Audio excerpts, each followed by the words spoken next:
S'ils n'ont pas pour le Seigneur, la maladie ne le crée.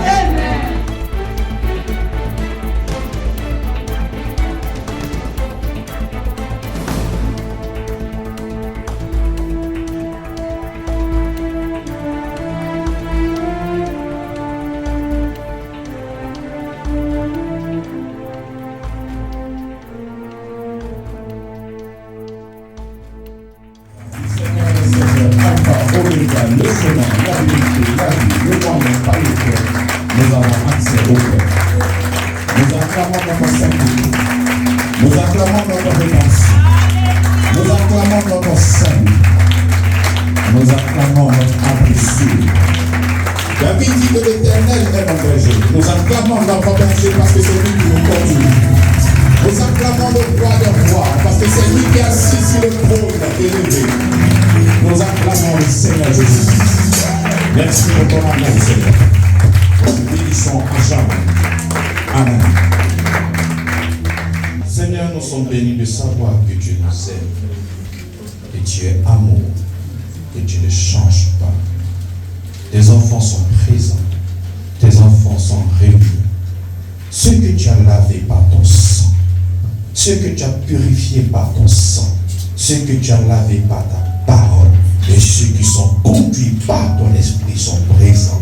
Et nous sommes là pour te dire infiniment merci pour ton amour qui découle sur notre vie. Nous te sommes infiniment reconnaissants. C'est la raison de notre culte. C'est la raison de nos acclamations. C'est la raison pour laquelle nous sommes là pour te célébrer et te glorifier. Merci Seigneur. Amen. Vous pouvez vous asseoir.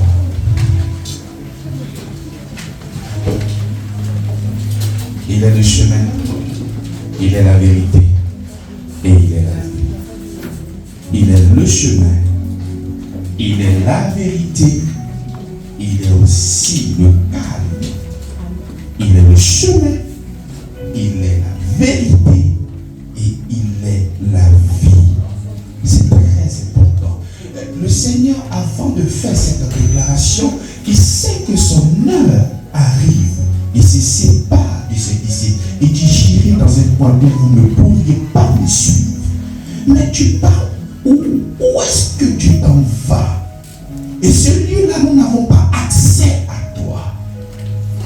Ils avaient peur. Ils craignaient parce qu'ils voyaient Dieu, ils voyaient le Seigneur Jésus-Christ, lui qui fondait leur espoir d'être délivré de la puissance de Rome. Et il le voit s'en aller. Il dit, votre cœur ne se trouble point, que votre cœur ne se trouble point. Je pars vous faire une place. Et au soir de sa conversation, il dit à Thomas, je suis le chemin, je suis la vérité et je suis la vie. Bien-aimé, il n'y a pas de vie en dehors de Jésus-Christ. C'est en cela que même celui qui n'a pas Jésus, tu ne lui dis pas donne ta vie à Jésus. Parce que s'il n'a pas Jésus, il n'a pas de vie. Il faudrait qu'il accepte Jésus afin d'avoir une vie. Il est la vie. Il est la vérité. Et il est le chemin. Très important. Et si nous parlons du chemin, si nous parlons de la vérité, et si nous parlons de la vie, c'est parce que l'homme est mort. C'est pour cela qu'il nous donne la vie. Il est mort. Il déclare que l'homme a péché. Et parce que l'homme a péché, il est privé de la gloire de Dieu. Être privé de la gloire de Dieu, c'est être privé de la vie de Dieu. Être privé de la vie de Dieu, c'est être privé de l'abondance, c'est être privé de l'éternité, c'est être privé de la vie tout court et tout ce qui découle. Parce que nous avons péché, nous avons reçu cet héritage qui est la mort. La mort et ses corollaires, la mort et les sous-produits, la mort et la maladie, la mort et l'infirmité, la mort et les envoûtements, la mort avec toutes ces choses qui grandissent autour de ça. Nous avons reçu ça comme héritage. Mais le Seigneur, voyant la souffrance du peuple, voyant la souffrance de l'être humain, voyant la souffrance des gens qu'il aime, il décide d'apporter des réformes. Il décide d'apporter la lumière. Parce qu'il est lui-même lumière. Alléluia. Et pour ce faire, il va se révéler. Prenons Hébreux chapitre 1, le verset 1er. Pasteur Jacques, m'aider s'il te plaît. Après avoir autrefois, à plusieurs reprises et de plusieurs manières, parlé à nos pères par les prophètes, Dieu, dans ces derniers temps, nous a parlé par le Fils. Il l'a établi héritier de toutes choses. Par lui, il a aussi créé l'univers. Amen. Alléluia. Donc, l'homme qui est face à la mort, l'homme qui a pour héritage des souffrances, nous sommes séparés de ce royaume inébranlable. Là où il n'y avait ni pleurs, là où il n'y avait ni graissement de dents. Et nous avons plongé dans l'atmosphère de la mort. Et nous étions en train de baigner. Donc Dieu, pour pallier, pour accorder la vie à l'humanité, pour apporter la vie à ces hommes qui souffrent, va se révéler à plusieurs reprises et de plusieurs manières, dans le seul but d'apporter la vie à l'être humain. Et c'est comme cela qu'il dit, après avoir autrefois, à plusieurs reprises et de plusieurs manières, parlé à nos pères par les prophètes. Donc, il s'est révélé de plusieurs manières, à répétition, à nos pères. Par exemple, lorsque Adam et Ève ont péché, le Seigneur lui-même va prendre un animal. Il va le tuer, il va prendre la peau de l'animal pour en faire un vêtement. Et il était encore en train de se révéler face à la désobéissance. Donc il se révèle au peuple en disant que ce revêtement, c'est moi qui vais l'opérer dans ta vie. C'est un langage. Quand tu vas arriver avec Noé, le Seigneur doit envoyer le déluge. Il se révèle à Noé. Et Noé va construire l'arche. Tout ce que le Seigneur faisait de plusieurs manières autrefois, c'était dans le seul but de pouvoir régler le problème de l'humanité, qui est le péché, de pouvoir apporter la vie. Donc tout ce qu'il faisait pointait du doigt Jésus-Christ. Tout ce qu'il faisait, de la manière dont il parlait, à répétition, était dans le seul but de pointer du doigt qui est Jésus-Christ. C'est comme ça que quand Adam et Ève ont péché, quand il a tué l'animal qu'il a tué préfigurait qui? Christ. Et c'est comme ça avec Noé. Lorsque le déluge devait arriver, il se révèle à Noé et il dit fabrique l'arche afin de pouvoir préserver. Lorsque Noé a fini de construire, il a évangélisé. Il a demandé à ces personnes-là de venir s'abriter. Ils ne sont pas venus. Et l'arche symbolisait qui? Symbolisait encore Christ. Et tout ce qu'il disait autrefois de plusieurs manières était dans le seul but de viser Christ. Lui et lui seul.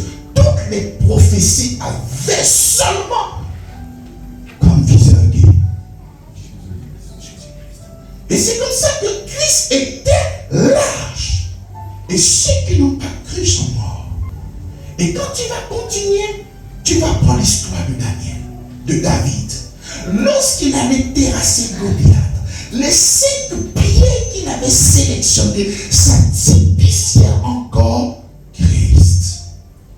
Lorsque tu vas voir le prophète qui est venu mettre l'huile sur la tête de David pour le sacraliser, ça symbolisait encore le Saint-Esprit en nous. Donc tout ce qui parlait dans l'Ancien Testament, de la manière qui s'est révélé de plusieurs manières, était dans le seul but de leur expliquer une vérité spirituelle qui était en train de venir. Qui était le Christ. Maintenant continuons. Il dit Dieu, dans ces derniers temps, nous a parlé par le Fils qu'il a établi héritier de toutes choses. Donc le Seigneur a beaucoup parler de plusieurs manières, avec des images, avec des prophètes, mais dans ces derniers temps, il nous a parlé en son Fils. Et son Fils, c'est qui? Jésus-Christ. C'est en lui, dans ces derniers temps, qu'il a commencé à nous parler. Il ne passait plus par ses images, il ne passait plus par ses prophètes. Donc c'est lui-même qui s'est investi dans la personne de Jésus afin de parler à son peuple. Est-ce que vous comprenez? Amen. Nous prenons Jean 1, 17. Car la loi a été donnée par Moïse, la grâce et la vérité sont venues par Jésus-Christ. Amen. Le Seigneur dit dans ces derniers temps, il nous a parlé en son Fils, qu'il a hérité de toutes choses. C'est pas ça? Il dit Dieu dans ces derniers temps nous a parlé par le Fils, qu'il a établi héritier de toutes choses par lesquelles il a aussi créé le monde. Mais autrefois, il ne passait pas par ce Fils-là. Autrefois, il passait par plusieurs énigmes. Autrefois, il passait par les prophètes. Et parmi ces prophètes-là, il y en a aussi un. Il dit que la loi a été donnée à Moïse. Il dit la loi a été donnée à qui? À Moïse. Donc il fut un temps où le Seigneur, et quand même la Bible dit que la loi a été donnée à Moïse. La loi, c'est ce que l'homme même réclamait du Seigneur. Et la loi n'a jamais été le processus véritable de Dieu pour une relation avec lui. Donc l'être humain a réclamé la loi. Est-ce qu'il a réclamé la loi? Prenons Galates chapitre 3. Galates 3, le verset 19. Pourquoi donc la loi? Elle a été donnée ensuite à cause des transgressions, jusqu'à ce que vienne la descendance à qui la promesse a été faite. Amen. Elle a été promulguée par des anges au moyen d'un médiateur. Amen. Donc, la loi a été promulguée par qui? Par les anges. Lorsque Moïse allait prendre les tables, il allait prendre les tables de pierre. C'est avec l'ange qu'il avait. C'est l'ange qui a promulgué cela par un médiateur, et ce médiateur c'était qui? Moïse. Est-ce que vous comprenez bien? Donc le Seigneur s'est révélé de plusieurs manières. Et tout ce qu'il était en train de faire, c'était pour leur expliquer une vérité spirituelle qui devait venir. Donc le Seigneur lui-même dans cette alliance, il n'était pas impliqué. C'était les anges qui étaient là. Et c'est eux qui ont promulgué cette loi-là. C'est comme ça que les anges ne sont pas doux. Vous voyez, lorsque le peuple était en train de marcher, ils avaient attrapé l'arche de l'alliance, et il y a une personne qui a trébuché. Et quand il a trébuché, celui qui était derrière est venu soutenir, il est mort. Sur place. Pourquoi?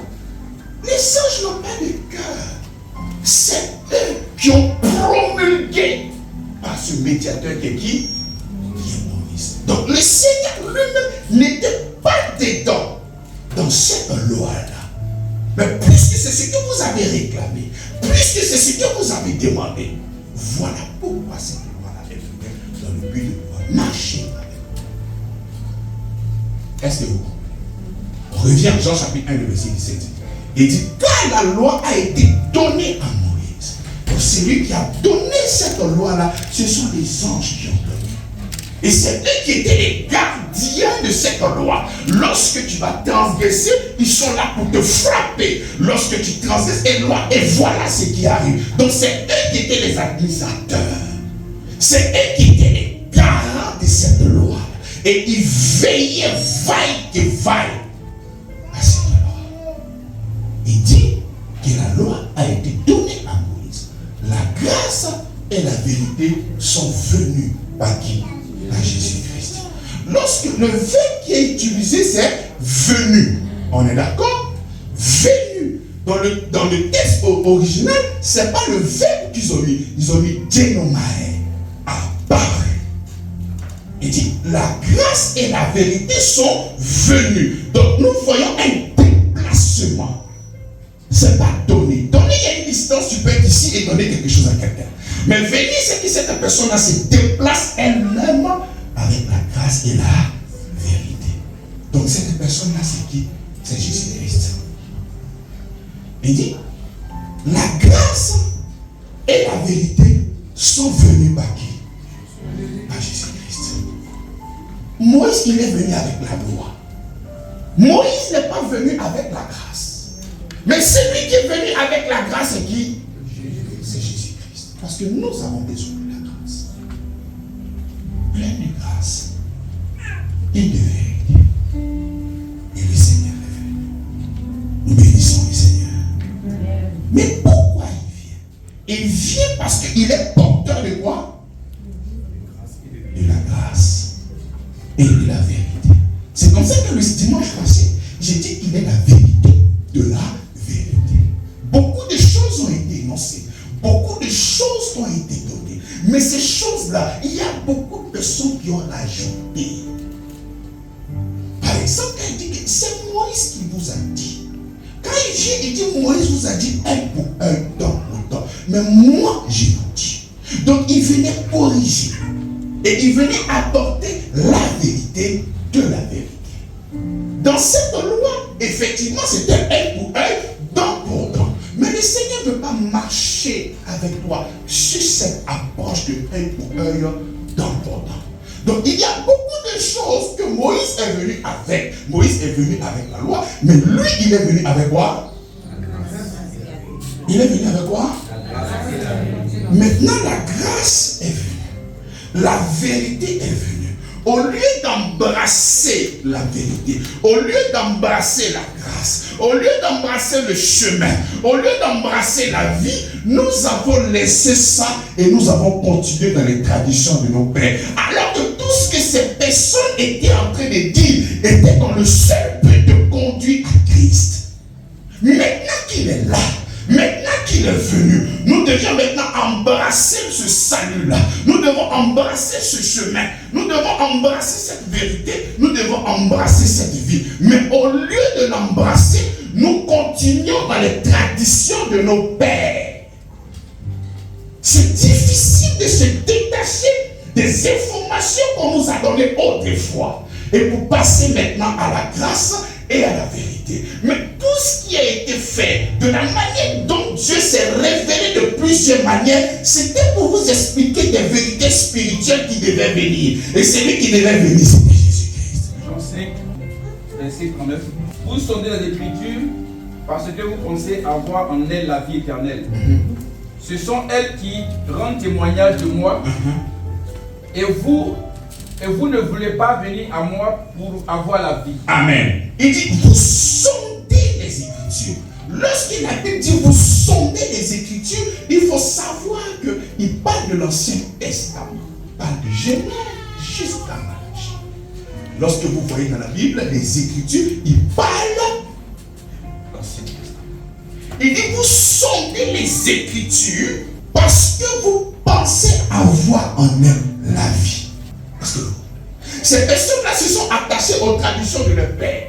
Ces personnes-là se sont attachées à tout ce que le Seigneur a révélé autrefois. Et ils sont en train de sonder ces écritures-là dans le seul but de pouvoir gagner quoi? La vie. Mais le Seigneur dit, ce sont elles qui rendent témoignage de moi. C'est comme ça que quand le Seigneur a suscité toutes ces personnes-là, c'était dans le seul but de pointer du doigt. De pointer du doigt. Maintenant que la grâce est venue. Mais tous ces allégories, tous ces énigmes doivent nous servir d'édification afin d'accepter. Mais nous ne voulons pas prendre cette grâce-là.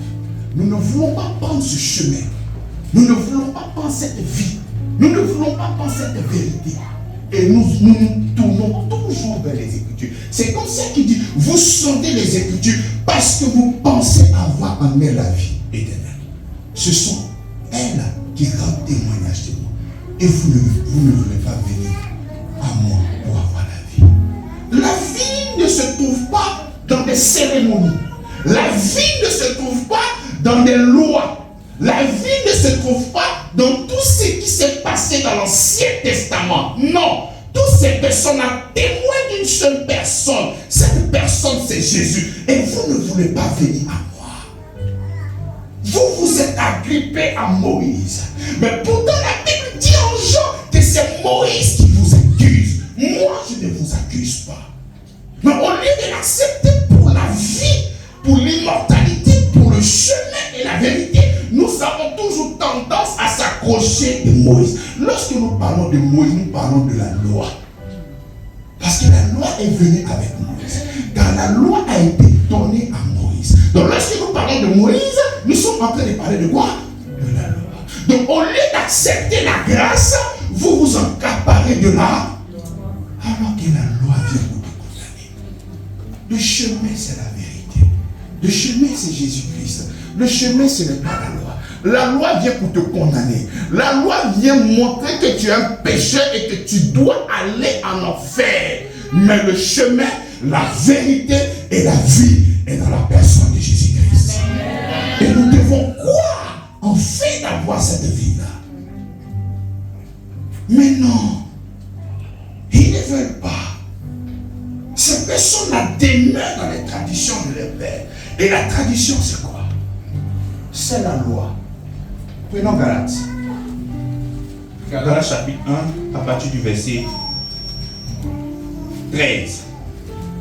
Galates 1, verset 13. Vous avez su, en effet, quelle était autrefois ma conduite dans le judaïsme, comment je persécutais à outrance et ravageais l'église de Dieu.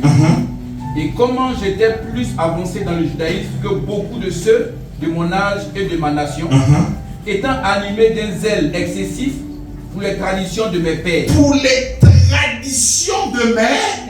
Donc lorsque l'apôtre Paul partait tuer les chrétiens, lorsque l'apôtre Paul partait incarcérer les chrétiens, il le faisait au nom de quoi? Au nom des traditions de leur père.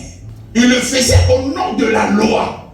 Donc il s'appuyait sur la loi lui donnait la force de pouvoir exterminer tous ceux qui croient au Seigneur Jésus-Christ. Donc il était là au nom des traditions de ses pères. Et les traditions de ses pères, c'est la loi. Toi tu es là au nom de qui? Au nom des traditions de tes pères ou au nom de Jésus-Christ? Pour les Juifs, c'était la loi. Pour toi, peut-être il y a des adorations de pitons chez toi. Peut-être il y a des fêtes de génération chez toi. Donc tu continues à perpétrer les traditions de tes pères. Ou tu acceptes le chemin, la vérité. Ah non, parce que moi je suis là-dedans. Les fêtes de génération, je dois faire. Ce n'est pas mauvais. Tu continues dans les traditions de tes pères. Ou tu acceptes le Seigneur comme Seigneur et Sauveur. Celui qui est le chemin, celui qui est la vérité et celui qui est la vie. Prenons Marc chapitre 7, le verset 13. Annulant ainsi la parole de Dieu par votre tradition que vous avez établie. Et vous faites beaucoup d'autres choses semblables. Amen. Il dit, annulant ainsi la parole de Dieu par votre tradition. Par votre quoi? Tradition. Moïse dit, œil pour œil, dent pour dent. Qui a donné ça? C'est Moïse, au nom de la loi. Œil pour œil. Jésus maintenant vient. Et quand il vient, il dit quoi? Il dit, aimez vos ennemis. Priez pour ceux qui vous persécutent. Dans ta prière, tu suis les traditions de tes pères ou tu suis Jésus-Christ? Parce que quand tu envoies des boules de feu aux gens, ce n'est pas Jésus-Christ. Ce n'est pas lui que tu suis. Parce que lui te dit, aime ton ennemi. Et prie pour celui qui te persécute. Mais la tradition des pères dit non. Mets le feu. Il faut bousiller. Il faut brûler celui qui va se lever. Tu suis qui? Il dit qu'il est le chemin. Il dit qu'il est la vérité. Il dit qu'il est la vie. Tu cries haut et fort que ta filiation avec le Père est réelle par Jésus-Christ. Mais tu ne le suis pas. Mais tu n'acceptes pas ce que tu donnes. Il dit, celui qui m'aime garde ma parole.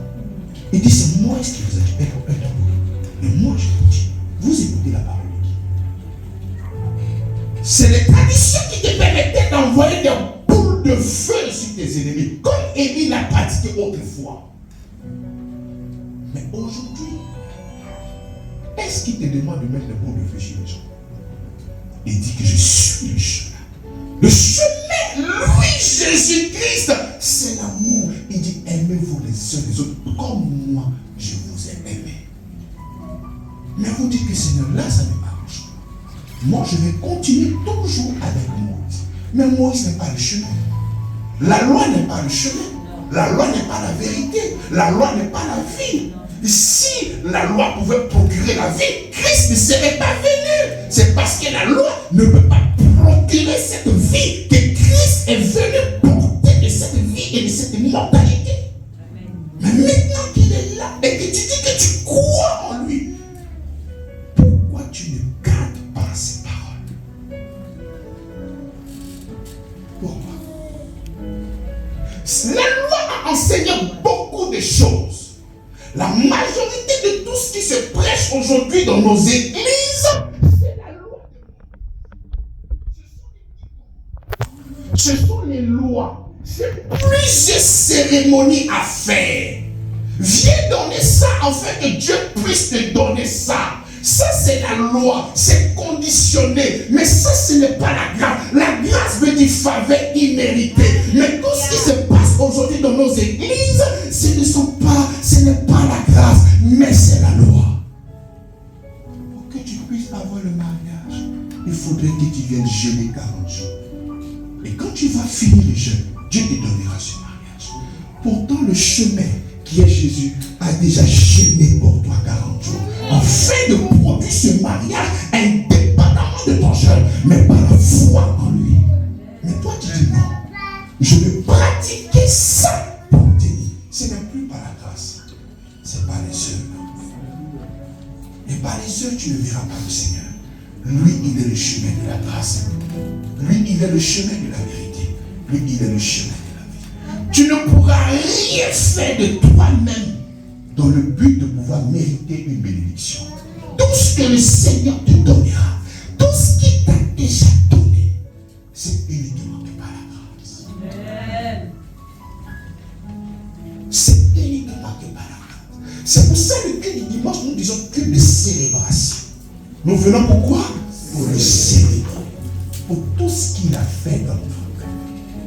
On vient pour le salmodier pour ce qu'il est. Ça sera de notre part un culte raisonnable. Parce que c'est lui en qui toutes choses sont.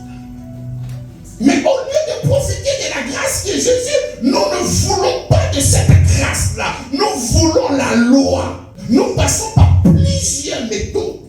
Et si celui-là a jeûné, a donné de l'argent à l'église, sûrement c'est le chemin pour que je puisse avoir la solution de mon problème. Les expériences diffèrent d'une personne à une autre. Tu ne peux pas marcher sur l'expérience de quelqu'un afin de pouvoir rencontrer le Seigneur. C'est faux, ça n'existe pas. Il est le chemin, il est la vérité et il est la vie. Tu peux être là dans la sincérité de ton cœur, chercher à te réconcilier avec ce Dieu que tu as offensé depuis autrefois par le péché. Tu peux être animé d'un bon zèle. Si je me comporte bien, je vais recevoir quelque chose de la part de Dieu. La grâce ne se trouve pas dans ce moyen-là. Je suis désolé, avec ta sincérité. Dieu a pourvu que tu puisses avoir la vie éternelle, non pas par la loi, mais par la grâce de Dieu. Mais est-ce que tu apprécies cette grâce? Aujourd'hui, vos prières ne sont pas exaucées. Aujourd'hui, vous n'avez pas vraiment embrassé le chemin, le Seigneur, parce que vous n'êtes pas sur le chemin. Vous êtes sur le chemin de vos pères. Mais le chemin, c'est Jésus. Le chemin, c'est la vérité. Le chemin, c'est la vie. Et si tu ne viens pas rencontrer Dieu sur ce chemin, tu ne pourras pas le voir. Et la première des choses qu'il te donne, c'est sa nature. La première des choses qu'il te donne, c'est que ton sang, c'est que son sang vienne pour te purifier, c'est que sa parole vient pour te laver. C'est que son esprit vient pour te conduire. Mais toi, tu dis, tu ne veux pas ça. Je veux marcher avec les traditions de mes pères. Et les traditions de mes pères, c'est quoi? C'est essayer toujours de pratiquer certaines choses pour que Dieu puisse me donner la bénédiction. Non pas par grâce, mais par ma capacité à lui obéir. Mais par ma capacité à produire l'effort, par ma performance. En ce moment, tu ne rencontres plus le Seigneur sur le chemin de la grâce. Tu le rencontres sur le chemin de la loi. Sur le chemin de la loi, tu ne le verras pas. Il n'est pas là-bas. Il n'est pas là-bas. C'est comme ça qu'il y a des gens aujourd'hui, avec tellement de péchés dans leur conscience, pensent être pardonnés en dehors de Jésus-Christ. Seigneur, pardonne-moi pour mes péchés. Aussi sincère que ta parole est, Dieu ne peut jamais avoir une relation avec toi en dehors de Jésus-Christ. C'est en lui que nous avons le pardon des péchés. C'est en lui que nous avons la rédemption. C'est en lui que nous avons la vie. C'est en lui que nous avons l'immortalité. Donc si nous laissons Jésus et nous passons par autre chemin, dans le seul but d'être juste, d'être saint et d'être parfait, nous serons tous disqualifiés. Parce que la loi ne te conduit pas au ciel. La loi te conduit à la mort. Qui vous a ensorcelé en pensant que par le moyen de la loi, par ta capacité à faire tout ce que la loi demande, tu pourras avoir le salut. Mais tu ne peux pas. Si tu pouvais, le Seigneur lui-même ne serait pas là. Il faudrait que tu dises que tu es incapable et que tu puisses avoir ton regard sur Jésus-Christ. Et c'est lui maintenant qui te confie cette sainteté indépendamment de tes œuvres. C'est lui qui te produit cette vie excellente indépendamment de tes œuvres. C'est lui qui te produit toutes choses indépendamment de tes œuvres, mais par la seule foi en Jésus-Christ de Nazareth. Mais nous avons des gens aujourd'hui qui sont dans des églises, qui disent que le Seigneur est vrai, qui disent qu'il est le chemin, qui disent qu'il est la vérité. Mais dans tout ce qu'ils font, toutes ces pratiques n'ont rien à voir avec Jésus-Christ. Je dis rien à voir avec Jésus-Christ. Je dis rien à voir avec Jésus-Christ. Jésus-Christ est juste un slogan, un générique au début de la prière et à la fin de la prière. Mais le contenu, c'est la loi. Si tu ne donnes pas l'argent, tu ne seras pas béni. Donc je n'ai pas besoin de passer par Dieu pour avoir la bénédiction. Si j'arrive dans cette église qui donne 100 000, 100 000, 100 000, je suis béni. Tu es un voleur. Cette bénédiction ne s'achète pas. Cette bénédiction, nous l'avons en Christ. Christ est porteur de cette bénédiction. Il est la bénédiction. Et c'est dans cette bénédiction que découle tout ce que tu veux. Donc il faudrait que tu aies la bénédiction. Et dans cette bénédiction-là découlera tout ce dont tu as besoin sur la terre des hommes. Il dit qu'il est le chemin. Le Seigneur met un point d'honneur lorsqu'il est en train de s'en aller. Il dit qu'il est le chemin parce que cette vérité qu'il est en train d'annoncer à la veille de son départ est capitale pour toi. Parce qu'il sait qu'avant qu'il ne vienne, il y avait beaucoup de chemins. Il y avait les traditions de tes pères. Il y avait beaucoup de moyens par lesquels nous devions obtenir des choses. Il y a les sacrifices, il y a les cérémonies, il y a plusieurs moyens. Mais il dit, il faut disqualifier tous ces moyens-là parce que je suis le chemin. Pour la vie, je suis le chemin. Pour ta paix, je suis le chemin. Pour cet enfant que tu cherches, il est le chemin. Pour cette promotion que tu veux, il est le chemin. Pour cette guérison, il est encore quoi? Il est le chemin. Mais lorsque tu seras là avec d'autres personnes, pour que tu puisses avoir la guérison, il faut venir faire ça. Viens faire une offrande. Quand Dieu va voir ton offrande, il va crier à toi. Bien aimé, ton offrande n'a pas cette capacité d'appeler Dieu. Ce qui a cette capacité de faire descendre Dieu dans ta vie s'appelle Jésus-Christ de Nazareth. Et lui, ce n'est pas coûteux. C'est la foi en lui qui te donne accès au Seigneur, afin de pouvoir recevoir toute la bénédiction de Dieu. Il dit qu'il est le chemin. Il dit qu'il est la vérité. Il dit qu'il est la vie. Bien-aimé dans le Seigneur, je n'aimerais pas que tu puisses continuer dans les traditions de tes pères. Vous voyez, lorsque nous sommes en train de parler, les exemples sont larges. Il y a des milliers, des milliers, des milliers, des milliers d'exemples. Par exemple, il y a des gens encore qui vont jusqu'au mur de lamentation pour aller parler au mur pour recevoir la bénédiction. Ça, c'est encore les traditions des... Parce que pour avoir la réponse à tes prières, il n'y a qu'à présenter seulement que Jésus-Christ. Il y en a d'autres. Je dois faire un sacrifice. Je dois acheter un animal. Je dois faire ci. Je dois faire ça. Si ces chemins-là existaient autrefois, c'est vrai, mais ce n'est plus d'actualité. Pour recevoir cette réponse favorable, il n'y a qu'à présenter qui? Jésus-Christ. Mais tu ne présentes pas Jésus-Christ dans ta thématique. Tu ne présentes pas Jésus dans le sous-sol de ton cœur. Ce qu'il y a dans le sous-sol de ton cœur, ce sont des méthodes. Ce sont des stratégies. Mais comment celui-là a pu avoir cette bénédiction? Donc je vais faire comme lui. Et si je fais comme lui, je pense que ça va marcher. Mais le problème, tu ne peux pas photographier la vie d'une personne et marcher sous ses principes. Le Seigneur dit qu'il est le chemin. Mais pourquoi tergiverser? Pourquoi aller à gauche, aller à droite, dans le seul but de pouvoir avoir des choses qui sont déjà dans la personne? Tu peux prendre du sable pour aller faire des actions prophétiques. Ce n'est pas ce que le Seigneur t'a demandé. Tu peux prendre de l'huile d'onction pour aller faire des actions sacrifices. Ce n'est pas ce qu'il t'a demandé. Tu peux prendre de l'argent, tu peux prendre des cailloux, tu peux prendre des machettes, tu peux prendre des savons, tu peux prendre des parfums. Tout ça. Mais ce n'est pas ça. Le Seigneur ne nous a pas laissé du matériel. Il nous a laissé son nom. Il nous a laissé son nom. Il nous a laissé une position. Et cette position, c'est de se trouver en Christ. L'apôtre Paul, il dit, j'ai considéré toutes ces choses-là comme de la boue. Mais il faudrait arriver à un niveau de ta vie où tu dois considérer la loi de Moïse. Que tu dois considérer toutes ces choses-là. Les disqualifier et de présenter seulement que Jésus en face de toi. C'est ce qui fait qu'il y a des défis dans vos vies. Mais c'est ce qui fait qu'il y a ce goût d'inachevé.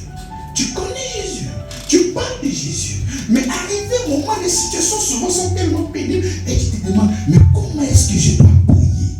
Le fait de penser, mais comment est-ce que je dois prier pour recevoir? Il y a déjà un doute qui s'installe dans ton cœur. Tu dois savoir que Jésus en qui tu as cru, qui est en toi, il est la réponse à tous tes besoins. Et c'est comme ça même que même dans l'adoration, il y a une fausse adoration.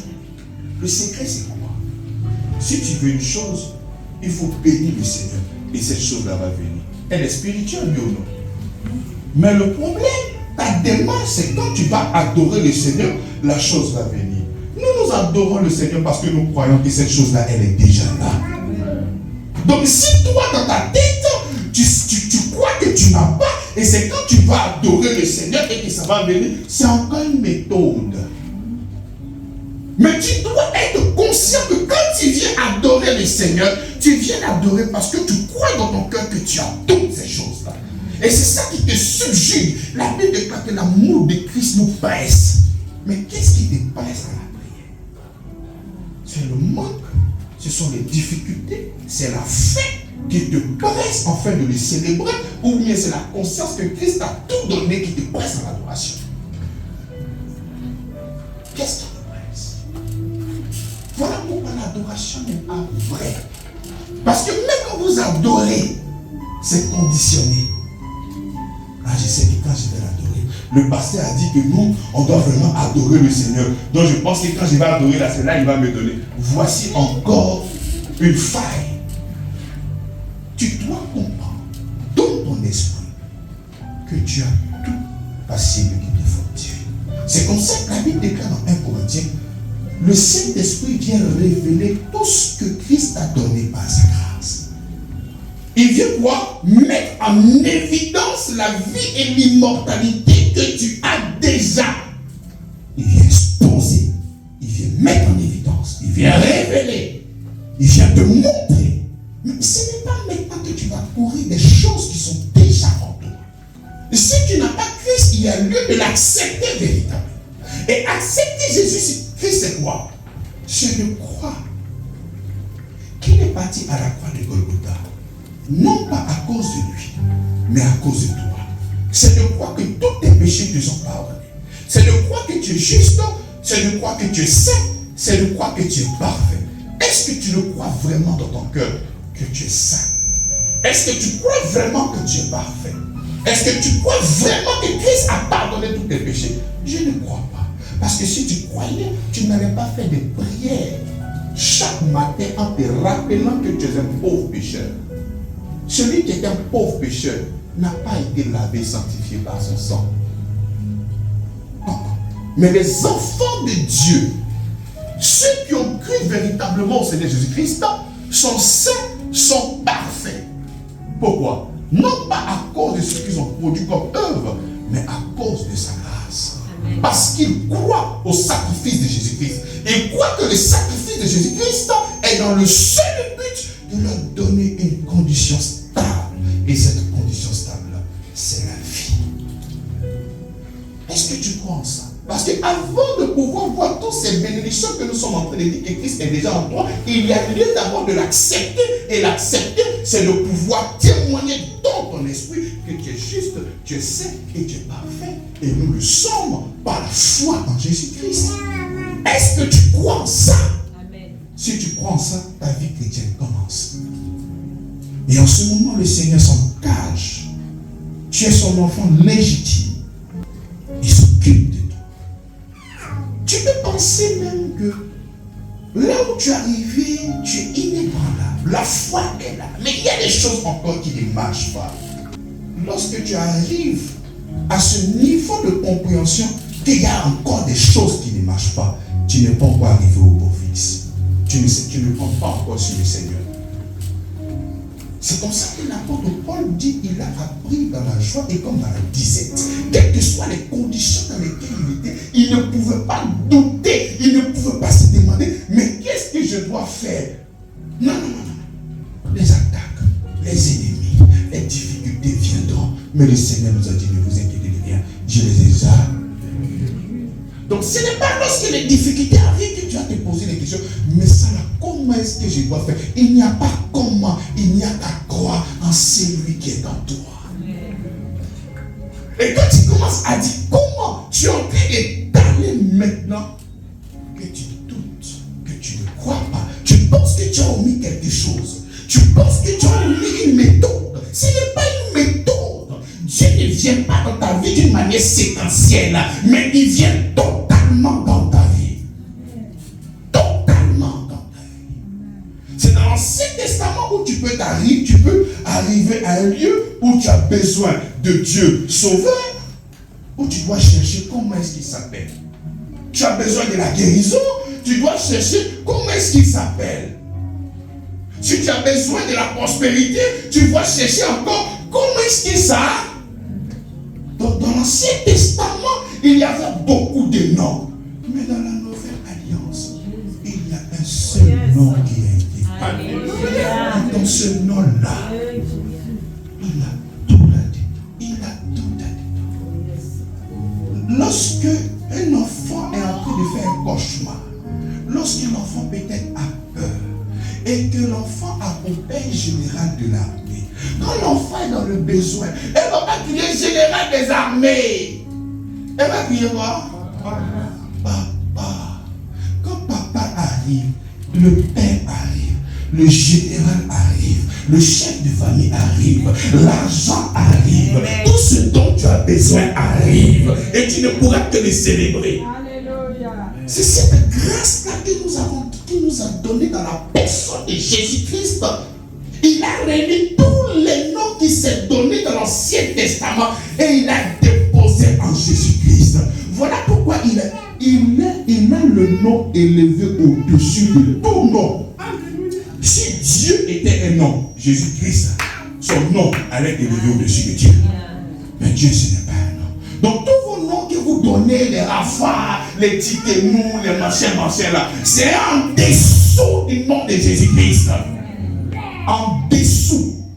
Parce que c'est ce nom de Jésus-Christ qui est parti là. Ce n'est pas Rapha qui est parti là. Ce n'est pas Titémou. C'est le nom de Jésus-Christ. Voilà pourquoi lorsque nous prions, nous disons au nom de Jésus-Christ. Pas au nom de qui que ce soit. Ne pense pas être plus intelligent que le Seigneur. Il dit au nom de Jésus-Christ. Et il y a tout là-dedans. Jésus veut dire sauveur. Sauveur de l'humanité. C'est en ce nom-là. C'est ce nom-là. Alléluia. Alléluia. Donc il y a lieu de véritablement croire au Seigneur Jésus-Christ. Il faut le croire. Quel est le défi? Quelle est cette difficulté? Quel est ce manque que tu as? C'est quoi qui est sur la surface de ton cœur? C'est comme s'il y avait un coup d'inachevé. Ah Seigneur, c'est compliqué, c'est difficile. Au-delà de tout ce qui est compliqué, aie la conscience qu'il est le chemin. Quand tu es sur le chemin, même quand tu te perds dans le chemin et tu avances. Quand tu es sur le chemin, même si tu tombes dans le chemin et tu continues toujours d'avancer. Parce que tu es sur le bon chemin. Tu ne peux plus jamais partir. J'ai terminé là. Tu as trouvé ta position. Mais quel est le chemin que tu utilises face à tes défis? Quel est le chemin que tu utilises lorsque tu as mal parlé à un frère? Quel est le chemin que tu utilises pour avoir une paix entre ton Dieu et toi? Quel est le chemin? Quel est le chemin? Il y en a d'autres qui pensent que c'est Mahomet. Il y en a d'autres qui pensent que c'est Bouddha. Il y en a d'autres qui pensent qu'il y a des nouveaux Jésus qui sont venus. Il y en a d'autres qui pensent même que c'est l'argent qu'il faudrait payer. C'est comme ça que tu vas voir des hommes d'affaires puissants qui arrivent dans des églises et qui s'aiment indépendamment de les prières. Moi, je suis occupé. Priez pour moi. Moi, je vais s'aimer. Je sais qu'à force de s'aimer, j'aurai une place auprès du Seigneur. Mais ça ne sera pas. Le salut ne sera pas maintenant une grâce. Ça ne sera pas des achats. Ma mère décédée en 87, j'ai payé 2000 pendant longtemps. J'ai payé 2000 pendant longtemps. Mais quand le Seigneur m'a fait grâce, j'ai dit, mais si on doit me retourner l'argent, ça va être beaucoup. Ce n'est pas par ça, c'est par la foi en Jésus-Christ. C'est par la foi en Jésus-Christ. Il n'y a pas d'autre moyen. Plusieurs chemins vous utilisez, et après quand il n'y a pas de résultat, vous révélez vers le Seigneur et vous vous plaignez. Mais est-ce que tu as suivi le chemin que je t'ai montré qui est Jésus-Christ? Est-ce que tu as suivi? Non, pourquoi tu viens m'accuser? Mais accuse les traditions de tes pères. Ceux qui t'ont conduit dans ce chemin-là, mais il faut toujours les suivre. Conduis là-bas. Mais ici, moi, c'est le Jésus-Christ. Il dit, nul ne vient au Père que par. Quel chemin tu utilises? Quel est le chemin? Frère, arrivé au moment où il faut se poser des questions. Lorsque je suis face à des complications, souvent, tu vas voir des gens qui vont copier le style de langage d'une personne lorsque cette personne en veut les prier. C'est comme ça que vous faites dans les psaumes. Les psaumes sont les prières de David. Mais même si tu récites les prières de David sans faire une faute, mais ce n'est pas par ce moyen que tu vas recevoir une prière favorable. C'est par le nom de Jésus. Parce que si le Seigneur veut établir ce que tu es en train de dire, les autochtones, les personnes qui ne savent pas, ils ne pourront jamais recevoir une prière favorable. Donc il y a des gens qui vont bosser. Quand tu arrives chez eux, la Bible est déjà comme ça, c'est psaume. Ils sont prêts à réciter ça. Mais c'est bien, mais c'est pas ça. Ça, c'est encore une méthode. La solution, c'est Jésus-Christ. Ah, parce que j'étais tellement coincé, tu n'as pas quelques sommes là-bas. Non, moi je n'ai que Jésus. Dans Jésus, là, il y a les sommes dedans. Mais c'est comme ça que lorsque le coroner est venu, les gens commencent à réciter les psaumes. Réciter. Mais ça ne marche pas. Pourquoi? Parce que quand le corona vient, le Seigneur couvre ses enfants. Tu fais partie des enfants de Dieu, oui ou non? c'est pas maintenant là que tu vas demander. Est-ce que toi-même, tes enfants qui sont à la maison, quand il y a un danger, est-ce que c'est toi qui dis, papa, aide-moi, protège-moi? Le père se lève, la mère se lève et elle commence à protéger ses... Regardez une poule face à un serpent. Lorsque ses enfants sont là, elle ne fuit pas. Elle sait qu'il n'y a pas de... Elle ne fait pas le poids. Mais c'est que tu as tous nous tuer. Donc si les animaux, si des êtres humains ont cette disposition avant-gardiste, quel que soit ce qui arrive, tu vas avant me faire, avant de toucher ma progéniture. Mais et Dieu, mais tu le vois comment même? Tu le vois comment? Tu l'apprécies avec ton cœur conditionné par la loi parce que tu es capable de laisser ton enfant si ton enfant te comporte mal. C'est comme ça que ton cœur est tellement mauvais, tu penses que Dieu est comme toi. Non! Tu le vois comment? Il ne peut pas t'abandonner. Et c'est parce que tu es tellement dans le doute que tu vois que les choses ne marchent pas. Parce que la Bible dit, oh, sans la foi. Hein? Mais quoi? Pour être agréable à Dieu, il faut quoi? Celui qui a peur dans la foi. Dites-moi bien. Non. Celui qui a peur à la foi. Non. Donc est-ce que tu es agréable au Seigneur? Hein? Non. La Bible dit, oh, sans la foi, nul ne peut être agréable au Seigneur. C'est pas ça. Sans la foi, nul ne peut être agréable. Donc pour être agréable, il faut. La foi, c'est quoi? Pour aider à porter ce Christ. C'est que Jésus-Christ a fait pour vous. C'est pas ça. Maintenant, toi, on te dit qu'il y a quelqu'un qui veut venir te tuer en sorcellerie, tu commences à pleurer. Tu as la foi? Tu as la foi? Tu as la foi? Est-ce que tu es agréable au Seigneur? Si tu crois véritablement que le Seigneur est avec toi, mais tu vas croire aussi à la parole de Dieu qui dit que ta vie est cachée. Alléluia. Ah bon?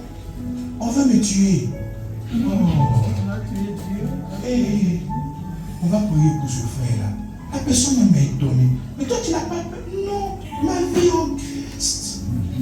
Et puis tu dis ça face. Il ne faut pas venir faire ça comme si il faut déclarer. Non, ma vie en Christ. Non, il ne peut pas. C'est comme quand tu vois quelqu'un. Mais tu n'habites plus. Non, je ne suis plus là. Je suis parti de l'autre côté. Tu vois? Donc, et puis il va dire, ah non. C'est fini. Je suis en crise. C'est terminé. C'est tout là. Ça ne marche plus. Et ne cherche pas là-bas. Tu vas aller prendre le lien de sang, la génération, généalogie pour me localiser. Tu vas fouiller, tu ne vas pas me voir. Laisse tomber. Viens, à l'église. C'est la conscience de ce que tu es devenu en Christ. Quel que soit, attends. Souvent ta vie est belle. Lorsqu'il y a des défis, tu te poses la question, est-ce que ce n'est pas parce que j'ai menti? Est-ce que ce n'est pas parce que j'ai fait comme ci? Est-ce que je n'ai pas fait comme ça? Mais les défis sont là pour que tu puisses glorifier le nom de Jésus-Christ. Ce n'est pas pour venir douter si tu es juste, si tu es saint ou tu es parfait. Non, il est déjà balayé parce que si tu n'es pas juste, si tu n'es pas saint, si tu n'es pas parfait, tu n'es pas enfant de Dieu. Tu ne lui appartiens pas. Donc il faut croire. Mais c'est au moment maintenant, qu'est-ce que je n'ai pas fait? Ah, la dernière fois, je n'ai pas payé le pasteur. Peut-être là, il m'a maudit, c'est à cause de ça. Et puis tu es là, toi seul, tu es en train de créer des choses dans ta tête, tu souffres. Ah non, non, c'est parce que le dimanche, c'est pas parce que l'église n'a pas fait ma dimanche. Ah Seigneur, pardonne-moi. Ce n'est pas ça. Cette situation-là, c'est pour que tu puisses marcher encore. Tu sais, le problème, vous qui avez beaucoup de défis, c'est l'amour de Dieu qui fait. Parce que le Seigneur veut aller très loin avec toi. Mais il y a beaucoup de choses qui vont arriver. En fait, ce sont des appuis-marches. C'est comme si tu dois grimper une colline et il n'y a pas d'escalier. On a besoin des marches pour arriver là-bas. Et ces marches, ça sont nos ennemis. Donc quand il vient là, quand tu pries, Dieu venez. Et quand il vient, il le couche et puis tu marches encore, tu montes. Quand il vient encore, il se couche, tu marches, tu montes. Quand il vient encore, il se couche jusqu'à atteindre le sommet. Mais quand les difficultés arrivent, toi tu as peur. Mais pourtant, c'est eux qui vont créer cette ascendance-là. Ce sont les coups et la croix qui ont fait de Jésus le Christ. Mais toi, tu ne veux pas, tu veux atteindre ce ce niveau-là sans adversité. Et en plus, ces adversités-là, tu es déjà plus que vainqueur. Donc tu dois voir en ces adversités-là une opportunité. David a su voir l'opportunité lorsqu'il Goliath s'est présenté. Mais si c'était toi qui as le chemin, qui as la vérité et qui as la vie en toi, si ces défis-là, ça, c'est vrai que le chemin et la vérité, il me faut laisser ça là. C'est trop compliqué. Tu n'as pas venu m'aimer dans ça. Non, toi, il ne faut pas agir. Mais non. David était vraiment petit peu. Mais il a vaincu Goliath. Parce que c'est lui qui était en lui est plus fort que celui qui est en soi. Bien-aimé, j'aimerais que tu gardes à l'esprit quel est le chemin. Que tu aies mangé aujourd'hui, que tu n'aies pas mangé aujourd'hui, il est toujours le chemin. Il ne va pas changer parce que toi tu n'as pas mangé. Si toi tu n'as pas mangé, mais les gens aussi ont mangé. Aïe. Les gens aussi ont mangé. Donc, il ne faut pas douter. Je suis allé à un concert. C'était un concert assez heureux. Et quand la pluie a commencé à venir, j'ai dit, Seigneur, ton serviteur est là. Mais c'est là que tu commences à te prendre au sérieux. Quand il y a les défis, ton serviteur est là. La pluie ne doit pas tomber. Tant que moi je suis là. Et puis j'ai assis. On loue le Seigneur. Bla bla bla bla bla. Ah, bla qui vient te taper. Seigneur, tu vois, ces gens peuvent faire une frustration façon là. Attends, Seigneur, attends, tu vas pas mettre la honte sur moi. Je suis ton enfant, puis tu es là. Mais attends. La pluie commence à venir encore. Et puis, il est tellement fâché. Il dit, moi, je m'en vais dans la voiture. Je sors, je vais dans la voiture. Et puis, ici dans la voiture, je dis, je vais continuer le concert. Allez, mais ça ne me plaît pas. Mais pourquoi? Mais pourtant, comment je dis, ça doit arriver. Pourquoi? Donc, je suis maintenant le concert en direct. Et il y a un commentaire. Il y a un jeune éternel qui met, il dit, mais vraiment, Dieu est toi. Il pleut dans ton concert. Il dit, ça veut dire quoi? Et je vais regarder maintenant le chant de la personne. Il dit, fais pleuvoir la pluie en abondance. Tu vois? Donc, lui, de sa prière, c'est que lorsqu'il s'est en train de faire le concert là, il faudrait que la pluie arrive en abondance. Il dit, donc Seigneur, il y a une des enfants qui t'a demandé quelque chose. Mais je suis quand même frustré. Tu vois? Donc je suis là jusqu'à. Je suis prêt à partir. Et puis il y a quelqu'un qui me dit, papa, mais quand tu es sorti de ce point pour partir, mais la pluie qui est venue là, monsieur savant dans la question. Il dit, Seigneur, donc tu m'as protégé de cette grosse pluie. Et c'est comme ça que l'être humain est. C'est comme ça que l'être humain est. Donc quand tu me dis ça, ça m'a soulagé. Seigneur, bon, il n'y en a plus beaucoup, hein. Ok. Seigneur, Seigneur. Lorsqu'il était fâché, mais ils sont fous de ton fâchement. On fait quoi ton fâchement? C'est nous qui devions quoi? Vaille qui est le chemin. Aussi longtemps qu'il est en moi, aussi longtemps qu'il subsiste en moi, la solution est déjà là. Donc maintenant les difficultés, je passe mon temps de célébrer le chemin, de célébrer la vie et de célébrer la vérité. Nous acclamons le Seigneur Jésus-Christ. Merci pour la grâce. Pour la vie que vous avez laissée. Amen.